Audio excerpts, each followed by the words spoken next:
When the opportunity to apply to do a TED Talk was presented to me, I immediately fell in love with the romanticized idea of this.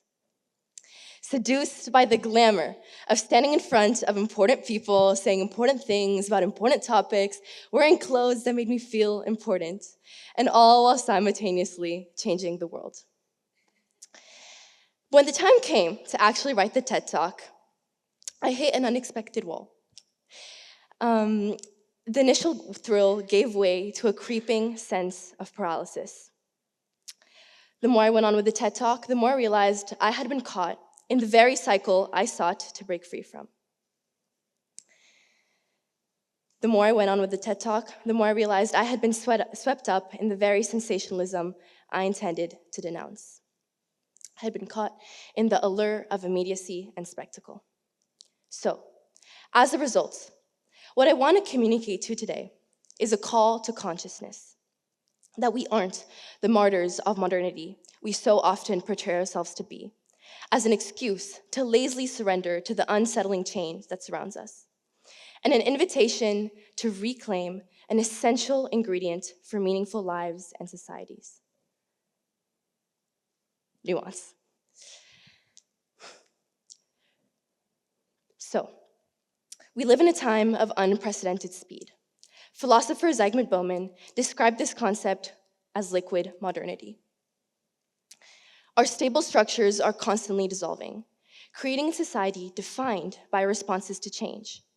Liquids can't hold their shape, and therefore this unpredictable and uncontrollable fluidity captures the essence of modern human coexistence. Take the news cycle, for example. It's a perfect incarnation of this fluidity he describes. Not only does the new news become old in a heartbeat, but we're forced to numb ourselves in face of the ephemeral and sensational headlines of clickbait journalism. I mean, how many times have you heard that something sparked outrage, or was breaking news, or the ultimate guide to, or the secret blank experts didn't want you to know about? So many times.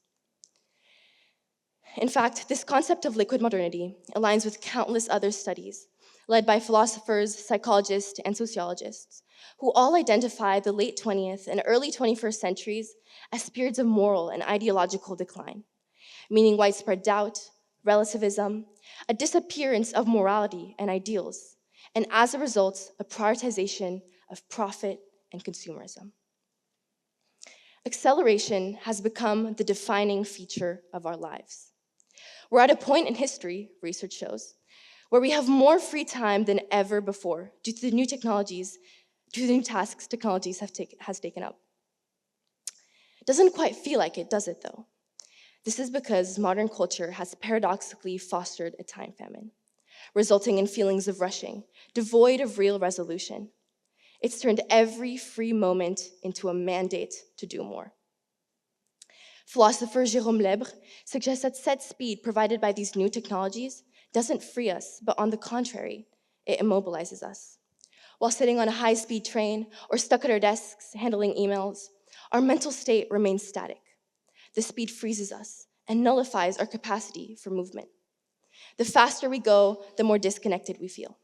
So why not channel this immobility as a way to slow down and ultimately as a catalyst for nuance?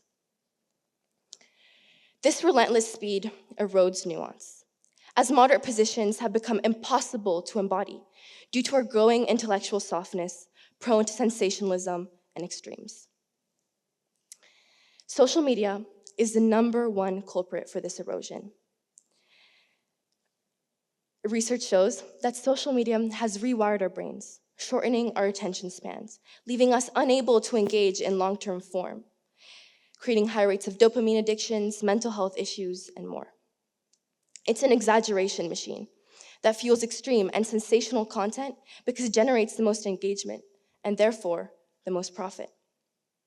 Social psychologist Jonathan Haidt describes how social media has turned public discourse into a modern Tower of Babel, as outrage outperforms reason on platforms like TikTok, Instagram, or X. The blueprint behaviors these platforms are instilling involve a constant transgression of norms, flouting systems of rules and boundaries that make our collective existence intelligible and coherent. We're constantly contesting judicial decisions, threatening the press, degrading those whose ideologies oppose to ours. This generates dangerous power dynamics founded on control that fuel autocratic tendencies and mock institutions. These regimes of surplus aren't just harmful forces. They place nuance as their direct opponent, ridiculing and undermining rationality, a cornerstone for democracy. Ultimately, they favor spectacle over substance and reveal a place where nuanced debate is critically at stake amidst the incredibly polarizing rhetoric that surrounds us. An example of where we can see this intoxicating extremism is through language. Terms such as wokeism, eco-terrorism, Islamo-leftism, Great Replacement, green fascism, feminazi, neo-Nazi, political correctness, and cancel culture have become normalized. These concepts are so mainstream that their roots have been erased, and they're often products of incidents put out of context that now dominate our linguistic repertoire.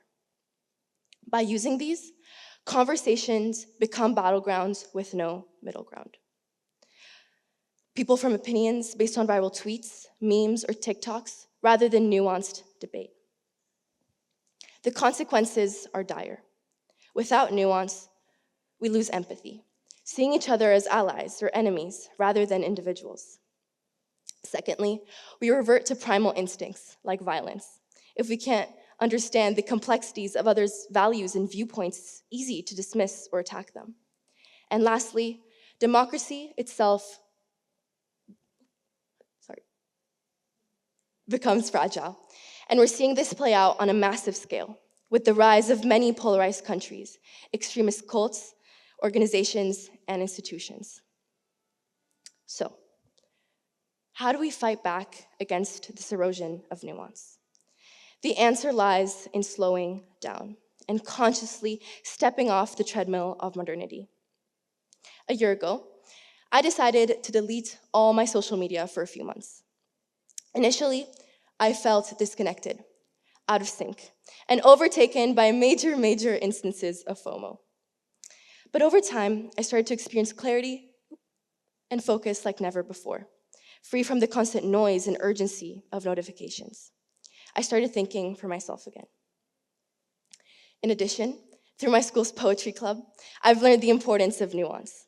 Writing and listening to each other's poetry requires reflection, care, and subtlety.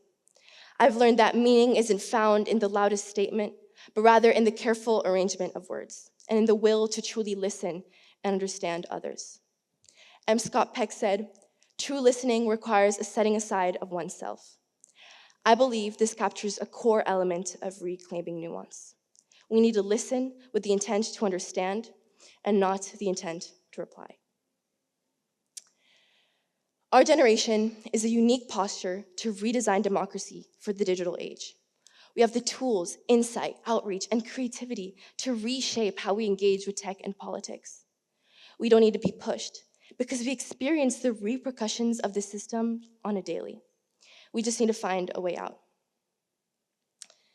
We must be vigilant of the divide and conquer strategy social media algorithms are rooted in, that aim to position us against each other, and that ultimately make us lose sight of our own capacity to discern.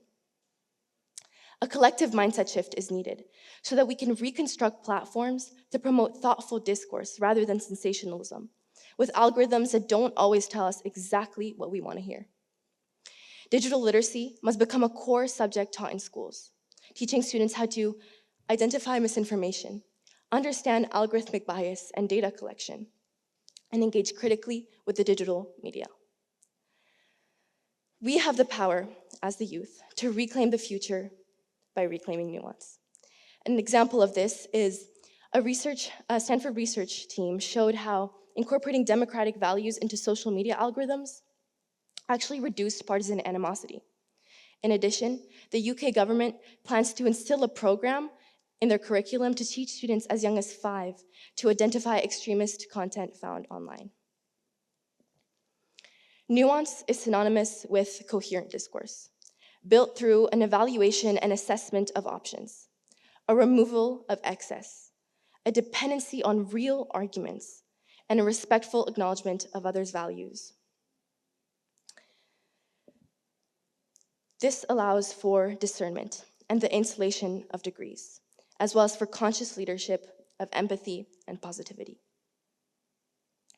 We must preserve critical thinking to the best of our abilities, avoid simplistic incongruities, measure the impacts of the words that we use, not only for ourselves, but for others. Our voices are powerful instruments we all play. And with them, I invite you to reclaim nuance, to reclaim our humanity. Because when we find nuance, we find each other. Thank you so much for listening.